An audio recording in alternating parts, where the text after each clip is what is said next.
Hello ma'am, I channel the ma'am utram no okchari ma'am nga city koi mapanda dinner to thokla ine mapan gi hotel kai gi dum kai khara so dum video se sem jara ke ko mapan thok pakot pada so adonga si koi no hotel da lai se ai gi manabi ma ai ga quarter thangnara ga lai minab dum ma posting chakhidore Delhi da posting tare ko ma amuk sidai chakhrani aduga karam kanda kari thengnani khangdi aduna last oina ma ga party haidi magi farewell type da ma khoi ma'am pullega khoi punba masen sing do pullaga mangon da party pi bane aduga si se ai video number hobane introduction mate am hai bane hotel si kai gi maram da ko ado sida moi gi music ama side background da yaw lairame adu music to copyright lakpa yai haina yamugu voice over oina tawsale ado sida hotel se khoina laiba mafam se unlimited ne chaning inkhai chaba yai ko khoi puk thandri pau chaning inkhai chaba yai aduga magi price na wo 420 ne aduga hanadi 380 leirambane ai sida mamang da family ga pulap su lakreba ado si adu kanda di 380 li hobane adu khoi si la kanda 480 420 or leirame aduga hotel se unlimited ni chaning inkhai chaba yai adubu ma lemhanba kholhanba yamna lemhaladi extra charge lawi khaji kharak lemmaga di kaisu gaide ko myam lemhaladi extra charge lawi sigi sima rules sima di yam phaje ko kaigino da khoi di miyoi bani chakcha bala ini chak lama ga la ini baduga hawba myam singdo uradi myam myam lawsan ba mi su lairi ne ba aduga badu tawdana ngai kitang kitang tawna ba sin ti yam phai aluga si da ba myam se su ngak tani ai sa ba hawtringai da khara khara dum ulake ko hana ma kai kai phange habado ado si sidan namkin type ne haiti hafe changak pada khoi snacks type chaning bu khoning ba leibado adujine pani puri leire watin nadegi khoi gi chana tangkhai murok saba packet ga yon bado adugumba gi type ne ado singdo chat ona sema cha na ba sidana paneer grill paneer ne aduga chutney ga leire aduga si khali sina Chinese samosa ne samosa Chinese side di kaino do manung da noodles yauba alu ki mahutta adune piktak tawraga ko amsina mayonnaise sauce kai kai ngaktne sidana papar leire aduga sisna cheese ball jisu dum hawe yamna dum shidum khara yam chare aduga sidana jalebi leire adagi sandwich leire sidana Manchurian si singje yam na phajana tawdra ma khumga je phajaga haidi mi chaba la kan de khara hang to thamna te matam de khumjala thami ko khoi lakpai hang dorak pane ada sida Manchurian leire chili potato leire aduga sidana noodles makhan ani leire makhan ahum su bane moi ama semi hai ko adu watli aduga sidana pasta leire ado sida fried rice makhan ahum leire Manchurian fried rice hakka fried rice aduga palak fried rice ko ado sidana gravy pasta leire gulab jamun leire sida pasta mahi yaudaba leire aduga sisina alu met pai tat ne alu se moina slice oina ka aga tilau padigom to chale ka moroka ada sidana chakka kaino gane hawai gane aduga Maggi mahi yawwa maga ado sidana yensang leire paneer gi yensang ne paneer makhan ani gi thokna ko ada sidana dessert ki item ne thina cake singje angang ga pura de angang ne yam pam ga da mafam ne charaga dum leido bane ai di cake se ma phok charak te ko thumba pam jade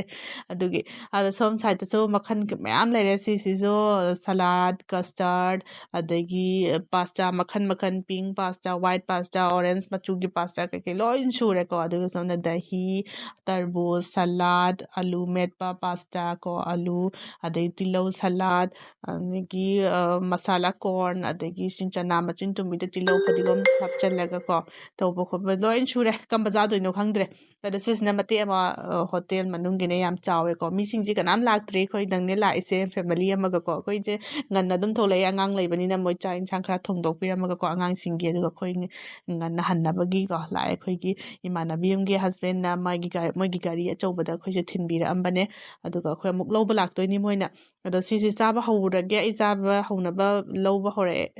adum lawba sisu khara utlake ko mem adum adanga sai ahan bai da ba soup singdu de ai lawdre ko kona thakninga kanda lawrage hujikti thakning den aduga ai khwai gi favorite pani puri se ai yam pamjabini hadi alu ga puri ga to nataba mahi se tha ingai pen da bine pani puri plate ama sabda mahi plate ani da aglak pane ba ai se ko mahi se yam pamjai ba ada sikhara laure aduga chips khara amji laure aduga tai singji pamde aduga french fry alu ge se sikitang amaga laure khara ko yam laure ge khara dum laure ke ko adu sik laure adu som side da grill paneer si amadang laure ke chutney chanai si laure ge khara dum how tangake ba ko ha ba yenge dum yam ada sidana sauce kangu se su pamdre mayonnaise ka je laudre papar su laudre cheese ball se ama ani kitang kitang adum lawgeko aduga mahine si cheese ball mahi sida lupaga chadoineba si mahi se yam hawe ai yam lawraga si mahi sina chaka totlaga su chare yam hawe sandwich jalebi kai kai lawra roy sina Manchurian ne Manchurian jijo ani gumadang lawrake hai plate jijo chandreba ko imana bina pai bi plate ama sina adagi sina chili potato ne adu alu ji kaya di pamde do sim haw tang ning bai dum khar khak lawrage chamas ama mamgi chang ta ko andagi sigi mathang gi sina sisu adum sangna chili potato gi type ne mahaw adum chili potato ga haiphet manai ba ko adu si amadang lawrake si lawre aduga mathang ja chꯧsingje loin suna khar khak lawrage ko loina satha adu sida lady singje loina chabe ai ko extra charge lay roi chaning in khai chabe ai sida lady singje adugane hotel se changba kanda koina mathel sing do uba kanda as ngasi di loina khar khak tangak doini mahaw loina tangakani ama fo thadu oi loina tangakani na khalaga changine ba aduga di koina chaba hoba kanda chin de hena hawba ma phawba do aduna adu asidi chaningi asidi hawe na hawba du dang adum charaga leiba do adumai tawkheba loina suna chaningbagi wakhan do mangkheba ko hadi hawba du adum sini hena hawine sisi chaki kharaga chaningi na amai dum khar khak chaningi na lawbadane puk thangat khimna han kheba aduga loina suna tangba ngam nang hawroi doini ba puk thangat khrabani na ado ai je sida fried rice lawre fried rice sida loisallage ko kaigino da mathang amuk lawrage hafam leitre plate chipra full loire ngani mak adai je chaba change thine ai khar khak lawre ko aduga cha tharage ngasidi ena khallaga myam pura lae ka myam andaga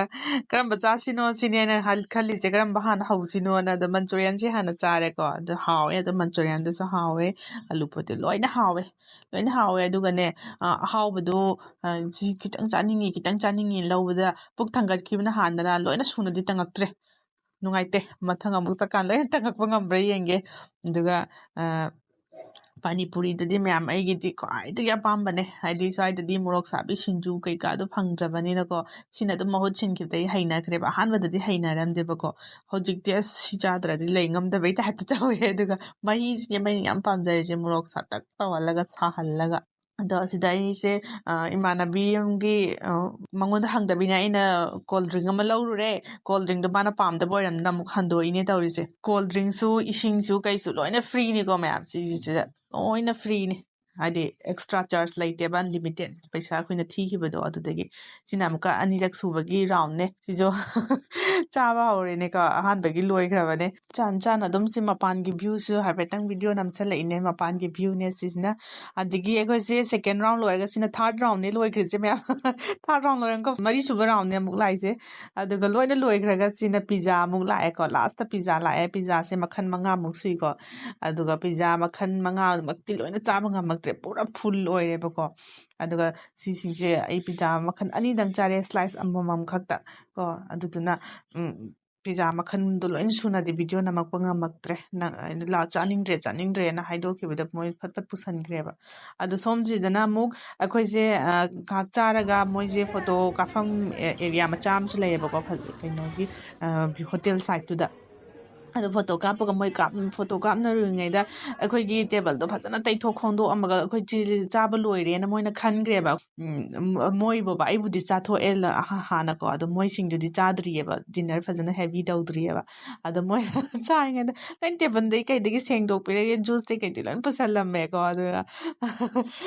no mo hallaga lain launa ring ado ko thogla ga ice cream makhan ahum muk chu phangeba ko ice cream makhan ahum mak to loina vanilla degi chocolate ke yam hawe angang ga pura de angang singna ice cream ba angang na ne ice cream hundok paga yaw ba jani mamang da ko angang la kan da ice cream do hundo ama ba chaning da na lambi da sima se mamang video yeng wi ba sing di khang bi ram ga ne ma ti angang lai jap ma li chatho ga ka ko ne na ka pure ko angang lai ba sing china adu ma se ani ta sna hai je ma mai da black jacket lil se si gi party ne ba bi se ado akhoi da thank you hai mana party bi bagi noi kumba kai thengna roi khol re da ma gi thagat o hai khoi ꯑꯩꯉꯣꯟꯗ ꯈꯔ ꯍꯥꯏꯔꯝꯃꯦꯀꯣ ꯑꯗꯨꯒ ꯅꯣꯏꯁꯨ ꯗꯦꯜꯂꯤꯗ ꯂꯥꯛꯑꯣ ꯃꯥ ꯗꯦꯜꯂꯤꯗꯅꯦꯕ hosting ꯆꯠꯈ꯭ꯔꯤꯁꯦ ꯗꯦꯜꯂꯤꯗ ꯂꯥꯛꯑꯣ ꯅꯣꯏ ꯃꯌꯥꯝꯒꯤ ꯊꯣꯡ ꯂꯥꯎꯅ ꯍꯥꯡꯉꯤ ꯈꯣꯠꯂꯤ ꯑꯗꯨ ꯑꯗꯥ ꯀꯩꯀꯩ ꯃꯌꯥꯝ ꯍꯥꯏꯔꯦꯀꯣ ꯑꯗꯨꯅ ꯁꯤꯅꯦ ꯃꯌꯥꯝ ꯉꯁꯤꯒꯤ ꯚꯤꯗꯤꯑꯣ ꯃꯇꯦꯛꯁꯦ ꯃꯌꯥꯝ ꯅꯨꯡꯉꯥꯏꯕꯤꯔꯝꯒꯅꯤ ꯍꯥꯏꯅ ꯈꯟꯖꯩ ꯁꯨꯃꯥꯏꯅ ꯃꯊꯪꯁꯨ ꯁꯨꯃꯥꯏꯅ ꯃꯄꯥꯟꯗ ꯊꯣꯛꯄꯁꯦ ꯈꯔ ꯈꯔ ꯎꯠꯂꯛꯀꯦꯀꯣ ꯃꯌꯥꯝ ꯑꯗꯨꯒ ꯉꯁꯤ ꯚꯤꯗꯤꯑꯣꯁꯦ ꯁ꯭ꯋꯥꯏꯗ ꯁꯨꯝ ꯂꯣꯏꯁꯤꯟꯖꯔꯒꯦ ꯃꯊꯪ ꯚꯤꯗꯤꯑꯣꯗ ꯑꯃꯨꯛ ꯊꯦꯡꯅꯔꯁꯤ ꯉꯁꯤꯒꯤ ꯑꯣꯏꯅꯗꯤ ꯕꯥꯏ ꯕꯥꯏ